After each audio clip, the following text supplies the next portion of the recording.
everyone, this is Dr. Simran Kumari here, and today we are going to discuss all the vitamins. And today's series is all about vitamin B1. So before starting the vitamin series, just want to let you guys know that vitamin is one of the most essential and I think the easiest topic during MBBS or BDS or any medical sciences courses. They are the most marks gaining and still valid. Like since years in past papers, you can see a lot of questions have been asked in any kind of exam from vitamins. Yet they are the most simple things. Vitamins are the things that या तो आते या तो नहीं आते आपको. Just listen to the lecture in which I'm actually going to tell about every vitamin with every good mnemonic. I'm going to try my level best to give you guys. After that, just listen to that lecture and you are good to go. I'm going to cover first aid. I think that is pretty much simpler, and let's move with it. So before moving on, let's just leave a comment in the comment section below. Don't forget to like and subscribe to my channel because it, as a content creator, I think helps me a lot. So okay, vitamin B1 se pehle I've already started and given the videos of vitamin D, E. You should always like watch them before vitamin B. Now, how many, first of all, just a review that how many vitamins do we have? We have तकरीबन बहुत सारी vitamins. We have A, B, C, D, E, K, right? But सबसे ज़्यादा heavy demand किसकी होती है? B की. Because B most asked vitamin in exams. Why? Because it's confusing. B1 के इतने complexes होते हैं. B1, B2, B3, B5, B7, B6, B12. Every vitamin have their own manifestation and उनका अलग ही scene चल रहा होता है. So the easiest way to remember, I'm going to show you here. सबसे simple, the first question that arises is what are water soluble vitamins and what are fat soluble vitamins. So for example, there's a mnemonic to remember it, and you're gonna just answer me in your mind because I'm not able to see you guys, that what are water soluble vitamins. Are you able to give me the answer? If not, don't worry. Okay, let's just remember that one gali, ठीक है, that you have or every people have in their mind, right? That is BC. BC पानी की तरह हमारे मुंह पे होती है गाली, ठीक है, कुछ भी गलत होता है BC, right? So that BC is पानी की तरह. So water soluble vitamins are only BC. Remember it through the gali. Other vitamins are very fat soluble, standardized and not come into our mouth easily. हमारे, ठीक है. Question number 1 then. Now everything, let's start with vitamin B1. B1 vitamin is also known as thiamine. ठीक है? It is also known as thiamine. Just remember its name. Very, very important. You just have to remember all the information I'm going to tell you on the basis of headings, and that's you're good to go. Thiamine अब हमारे पास क्या होता है? What are the sources of thiamine? B1 हमारे पास कहाँ होता है? For example, remember कि एक हमारे पास राइस होती है, ठीक है, चावल, या कोई भी होल सीरियल हम ले लेते हैं. होल सीरियल में हमारे पास बीच में सपोज एक कोर उसका स्ट्रक्चर है, उसके अराउंड एक उसकी एक कैप्सूल टाइप लेयरिंग होती है, ठीक है. बीच में हमारे पास एक लेयर होती है which is known as aleurone layer, और उस एल्यूरोन लेयर में I don't know it's visible or not, but ये एल्यूरोन लेयर में प्रेजेंट होती है. तो दिस एल्यूरोन लेयर जो हमारे पास होल सीरियल के बीच में और उसके अराउंड एक शाफ्ट के अराउंड एक कैप्सूल टाइप लेयरिंग होती है, उसमें होती है. So with extensive washing and जब हम पॉलिश्ड राइस खाते हैं तो ये एन्यूलर layer is lost and as a result of which ये थाइमिन भी लॉस्ट हो जाता है.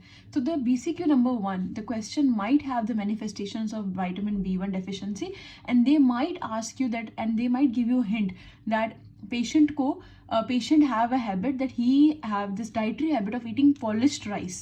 ठीक है, जो पॉइंट नंबर 1 क्या हो गया कि जो पॉलिश्ड राइस होते हैं खाते हैं वो उनमें एक क्वेश्चन आ सकता है थायमिन डेफिशिएंसी का. अदर होल व्हीट सीरियल जो खाते हैं उन्हें डेफिशिएंसी नहीं होती. होल व्हीट सीरियल में वो शाफ्ट के साथ साथ वो लेयर कभी वॉश आउट नहीं होती. पॉइंट नंबर 2, तो होल व्हीट सीरियल खाने वाले और अनपॉलिश्ड राइस खाने वाले लाइफ में सेट होते हैं. सेकेंड पॉइंट हमारे पास बहुत इंपॉर्टेंट आ जाता है.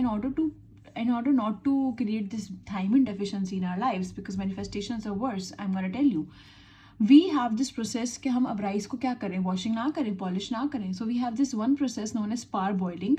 पार बॉइलिंग इज अ प्रोसेस जिसमें हमारे पास राइस को इस तरीके से वॉश किया जाता है जिससे उसकी लेयर भले चली जाए कैप्सूल, बट एन्यूलर लेयर नहीं जाती, बाहर का कैप्सूल चला जाता है, ठीक है. Now this is the one source. The other source is basically your what, yeast.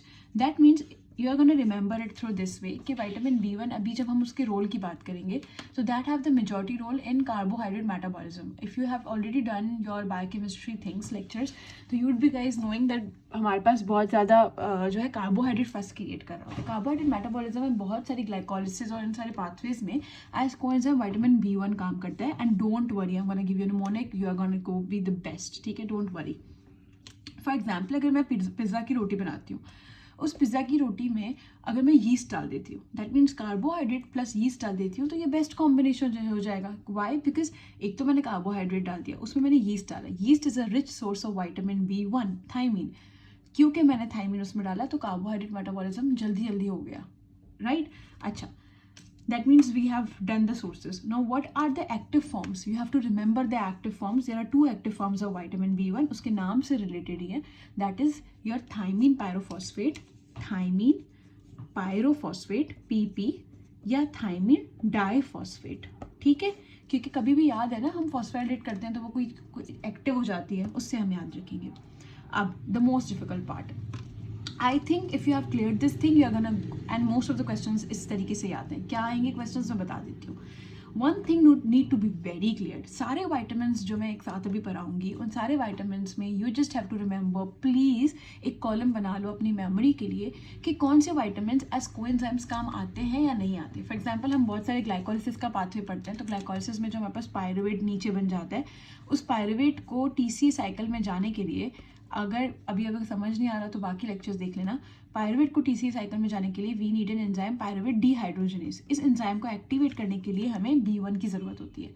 Similarly there are multiple reactions, fatty acids के, फैट्स के, लिपिड्स के, प्रोटीन्स के, न्यूक्लिक एसिड्स के, कार्बोहाइड्रेट्स के, जिसमें हमें मल्टीपल वाइटामिन्स की ज़रूरत पड़ती है. लेकिन अब क्वेश्चन में, पेपर में क्वेश्चन कुछ ऐसा आता है कि अब हम हर रिएक्शन तो याद नहीं कर सकते ना, तो हमें ये याद रखना है कि कौन सी वाइटामिन रिएक्शन करवाती है, क्योंकि हर विटामिन नहीं करवाती, और अगर कोई करवाती है तो वो कौन से एंजाइम्स में काम आती है. बस दैट्स इट.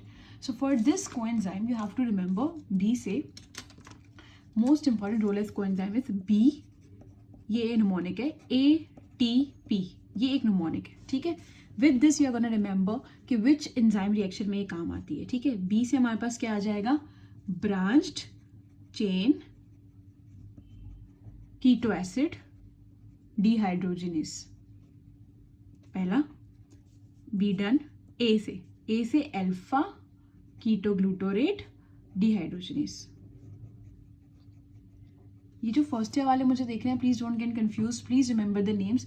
जो obviously final year, fourth year, third year वाले हैं, I expect you to know कि basically alpha ketoglutarate dehydrogenase is used in TCA cycle. ठीक है, जो एनर्जी रिलीजिंग साइकिल होती है.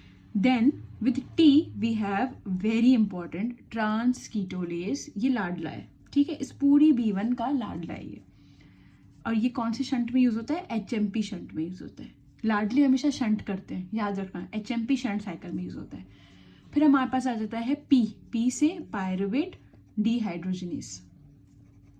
ठीक है, I think I am pretty much clear. If MCQ like this comes so you are very good to go, कि आपके पास 4 एंजाइम्स ही हैं and you are good to remember the name. Very nice, done with the role of coenzymes. Now comes the most important thing and the most of the cases comes like this, deficiency. हर vitamin की deficiency कुछ ना कुछ करवाएगी. ठीक है, for example B1 की deficiency हमारे पास 3 चीज़ें करवाती है. B1 की डेफिशिएंसी को हम ऐसे याद रखेंगे, बैरी. आई की जगह मैंने 1 यूज़ कर दिया, क्योंकि 1 ही आता है ना आई की तरह, simple. So don't get it confused बेरी के नाम से. ठीक है, कैसे बेरी याद रखेंगे. अब एक होती है बेरी ड्राई और एक होती है वेट बेरी. अब यहाँ कॉन्सेप्ट समझ लो. I am gonna give you my notes की एक पिक्चर अभी इसी के साथ, तो आप लोग बेसिकली पिक्चर्स ले सकते हो screenshot for your notes purpose, but just remember and understand the concept है, ताकि आप मैनिफेस्टेशन को समझ सको क्वेश्चन में. बेरी पे हम क्या करेंगे, जो वेट बेरी होती है ना, बेरी तो याद हो गया ना कि विटामिन B1 ये 1 आ गया. जो हमारे पास वेट बेरी होगी, उसका मतलब क्या होगा, हर चीज़ वेटी होगी. बॉडी में कब वेट चीज़ें होती हैं, जैसे किसी भी चीज़ में एडीमा हो गया, पानी आ गया, तो कहाँ का एडीमा हो सकता है? इसमें पेरिफेरल एडीमा होगा, मतलब हाथ पैर सूज जाएंगे, पल्मोनरी एडीमा होगा, लंग्स में पानी भर जाएगा, दिल में पानी भर जाएगा, तो कार्डियोमेगैली, बहुत बड़ा दिल बन जाएगा, ठीक है, हर जगह पानी पानी वाले सिम्टम्स आएंगे। क्योंकि पल्मोनरी एडीमा होगा तो डिस्निया होगा, मतलब सांस में तकलीफ होगी, these are the manifestations. And हमारे पास चौथी चीज़ होगी विच इज़ योर कार्डियोमेगैली, हो गई high output cardiac failure. Of course cardiac megaly होगी, बहुत ज़्यादा पानी होगा, आउटपुट तो बहुत ज़्यादा आ रहा है, but high output cardiac failure हो जाएगा। ये आ गई 4 मैनिफेस्टेशंस। दूसरा बेरी होता है ड्राई बेरी। I am gonna show you the my notes over here, I don't know if it's visible or not. यहाँ देख लो, वेट बेरी के you can take a screenshot over here. अब रहा जाता है ड्राई बेरी। ड्राई बेरी क्या होता है? Remember the word peripheral nervous system will be affected. हम इसे एक स्टोरी से रिलेट करके याद करते हैं। एक बंदा था जो फॉर एग्जाम्पल जिसके लोअर लिम्स में प्रॉब्लम होता था, एक बंदा जिसको बेरी की प्रॉब्लम थी, वो अटक अटक के चलता था। कैसे? उसके पैरों में प्रॉब्लम होती थी। तो ड्राई बेरी affects specially your lower limbs. क्या क्या अफेक्ट करेगा? एक तो कीवर्ड है सिमेट्रिकल, दोनों पैरों पे प्रॉब्लम होगी। दूसरा कीवर्ड है सेंसरी और मोटर, दोनों चीज़ें जाएंगी। दैट मीन्स पैरास्थीसिया पेन तो आएंगे, मोटर जो जर्क रिफ्लेक्सेस है ना वो भी लॉस हो जाएंगे, और आहिस्ता आहिस्ता सेंसरी और मोटर, क्योंकि सप्लाई वहाँ से ख़त्म होता जाएगा, तो मसल क्रैम्प्स और मसल एट्रोफी भी होती जाएगी। ये हो गया हमारे पास बेरी। नाउ द मोस्ट इंपॉर्टेंट एक सिंड्रोम और इंसेफ्लोपैथी कह दो, वो भी हमारे पास एक B1 की डेफिशिएंसी करवाता है, and that is your Wernicke's encephalopathy. अब ये क्या चीज़ होती है? I am gonna show you here. Wernicke's encephalopathy is a triad. जब हमारे पास क्वेश्चन में 3 चीज़ें होंगी ना, वो विनोकिस इंसेफ्लोपैथी होती है, ठीक है। हम देख लेते हैं, मैंने पिछला क्वेश्चन छोड़ दो इसको। ओके, सो हमारे पास विनोकिस इंसेफ्लोपैथी में 3 चीज़ें क्या होंगी? इट्स अ ट्रायड, वेरोनोकिस एंड क्रेस्कॉफ इंसेफ्लोपैथी, ठीक है। 3 चीज़ें होंगी। एक क्या प्रॉब्लम होगी हमारे पास? पेशेंट होगा एटेक्सिया, अटक अटक के चल रहा होगा, टक टक टक टक ऐसा लगा होगा ड्रंकन है। दूसरा, उसकी आंखों में मसला होगा, ऑप्थेल्मोप्लेजिया। कैसे मसला होगा? अब ऑप्थेल्मोप्लेजिया में तो बहुत सारी चीज़ें आ जाती हैं, तो 2 चीज़ें हो सकती हैं। निस्टेगमस, मतलब जो प्यूपिल होता है आपका, ये आंख है, ये हॉरिजॉन्टल निस्टेगमस इसमें दिखेगा, तो ऐसे ऐसे ऐसे ऐसे घूमती रहेंगी। आप पेशेंट को बोलोगे एक जगह फोकस करे, वो उसका आईबॉल ऐसे टाटा टाटा टाटा हॉरिजॉन्टल मूव करेगा। या तो वो टोसिस के साथ आ सकते हैं, मतलब जो आपकी अपर आईलिड है वो ट्रिप हो चुकी है, मतलब ऐसा लगेगा सामने वाला इंसान सारा दिन सो रहा है, बट उसकी आईलिड ड्रूप हो चुकी होती है। एटेक्सिया, ऑप्थेल्मोलेजिया, एंड आखिरी चीज़ इज कन्फ्यूजन। इसको कहते हैं विनोकिस क्रेस्कॉफ इंसेफ्लोपैथी, ठीक है। अगर ये होगी इंसेफ्लोपैथी, अगर पेशेंट के पास ये ट्रायड है तो ये इंसेफ्लोपैथी है। लेकिन अगर इस पेशेंट के साथ एक ट्रायड के साथ एक एक्स्ट्रा चीज़ आ रही है, जो कि गोल्डन चीज़ है। क्या चीज़ है गोल्डन चीज़? अगर उसको इसके साथ डायमेंशिया है, डायमेंशिया मतलब याददाश्त भूल जाना, या साइकोसिस है कि अजीब अजीब से बिहेव कर रहा है, हेलुसिनेशन देख रहा है, मतलब ये 3 चीज़ें तो है क्वेश्चन में, बट ये भी 7 चीज़ें हैं, साइकोसिस भी है, तो उसे हम कहेंगे वेनोकिस सिंड्रोम, क्रेस्कॉफ सिंड्रोम। वो यहाँ पे आ जाता है हमारे पास, सिंड्रोम की वजह से आ जाता है। You can again take a screenshot if you guys wanted, it is for your own benefit. अब आ जाती है हमारे पास बात, ये मतलब 3 डिजीजेज हो गए हमारे पास, ठीक है। Okay, now what is the diagnosis? How we gonna make a diagnosis? एक पेशेंट है हमारे पास, उसको हमें लग रहा है कि उसको B1 डेफिशिएंसी है, तो अब क्या करेंगे हम सिंपल से इसके क्या करेंगे? मैंने कहा था लाडला कौन है? ट्रांसकीटोलेज लाडला है। अब हर चीज़ में यही होगा। एक MCQ आता है, वेनोकिस क्रेस्कॉफ इंसेफ्लोपैथी में कौन सा एंजाइम डेफिशिएंट है? अभी मुझे क्या पता कौन सा एंजाइम डेफिशिएंट है? B1 की कमी थी, उसमें एंजाइम अगर आता है तो ट्रांसकीटोलेज, ठीक है, क्योंकि लाडला था। डायग्नोसिस में भी ट्रांसकीटोलेज, RBC ट्रांसकीटोलेज हम मेजर करते हैं, या तो हम यूरिन में थायमीन की कॉन्सेंट्रेशन जो एक्सक्रीट होती है हम वो मेजर कर लेते हैं। तो डायग्नोसिस कैसे बनाएंगे हम लोग? On the basis of transketolase, RBC transketolase, ठीक है। बात डन हो गई एक्टिविटी पे। RDA की बात करते हैं, बहुत सिंपल है। It sometimes people come to me and say कि यार ये RDAs याद नहीं होती। Let's do it with the mnemonic again. ये क्या दिख रहा है? 1, that's it, simple. 1 milligram to 1.5 milligram.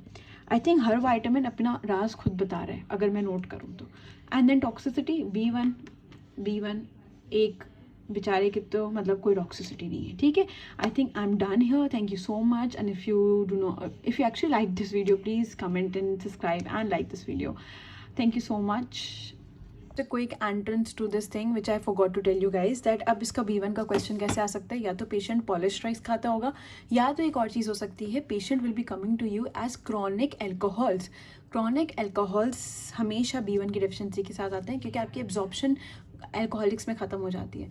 अब इसे एक हम clinical point of view reveal करते हैं. ठीक है, क्लिनिकल पॉइंट ऑफ व्यू क्या होगा. फॉर एग्जाम्पल, अगर एक पेशेंट मेरे पास एज अ डॉक्टर मैं खड़ी हुई हूँ as a in hospital management में, एंड एक मेल नरिश्ड पेशेंट आ रहा है और एक क्रॉनिक एल्कोहलिक हिस्ट्री के साथ पेशेंट आ रहा है और वो ऐसे ढीला ढाला सा हो रहा है, तो मैं ऑफकोर्स उसको एज अ इम्पल्स और एज अ रिफ्लेक्स उसको ग्लूकोज डेक्सट्रोज दूंगी, राइट, यही दूंगी. But do you know what, उसकी और तबीयत उससे ख़राब हो जाएगी. मतलब उसका जो फॉर एग्जांपल मैं एक पेशेंट आया, मैंने उसको ढीला डाला क्रॉनिक एल्कोहलिक के साथ था, मेल नरिश था, मैंने उसको ग्लूकोज दिया, वो वेनोकीस केरोस्कोफ एंसेफेलोपैथी में चला गया. अब क्या करूं, वजह क्या थी, वजह ये थी कि क्योंकि क्रॉनिक एल्कोहल हिस्ट्री थी, क्योंकि मेल नरिश था, और क्योंकि आपने पढ़ा था कि इनमें B1 की डेफिशिएंसी होती है उनमें आपने, और ये B1 काम करवाते हैं कार्बोहाइड्रेट मेटाबॉलिज्म में, ग्लूकोज की ग्लाइकोलिसिस में. अगर आपने और ग्लूकोज दे दिया जिसको ग्लाइकोलिसिस करने के लिए, जिसको तोड़ने के लिए, एनर्जी लेने के लिए B1 है ही नहीं, तो फिर ऑफ कोर्स वो और सिम्टम्स प्रोड्यूस करेगा ना, कि और कमी महसूस होगी उसको B1 की, वो और गरीब एहसास होगा उसे. For that reason the beautiful thing is, कभी भी पेशेंट, कभी भी किसी OPD में, इन हॉस्पिटल इमरजेंसी में क्रॉनिक एल्कोहल या मेल नरिश्ड का वर्ड यूज़ करे और I give him first vitamin B1, और ये होता है प्रैक्टिसेस में, देन गिव हिम डेक्सट्रोज, तो उसकी तबीयत ठीक हो जाएगी, वरना ये एंसेफेलोपैथी हो जाएगी. ठीक है.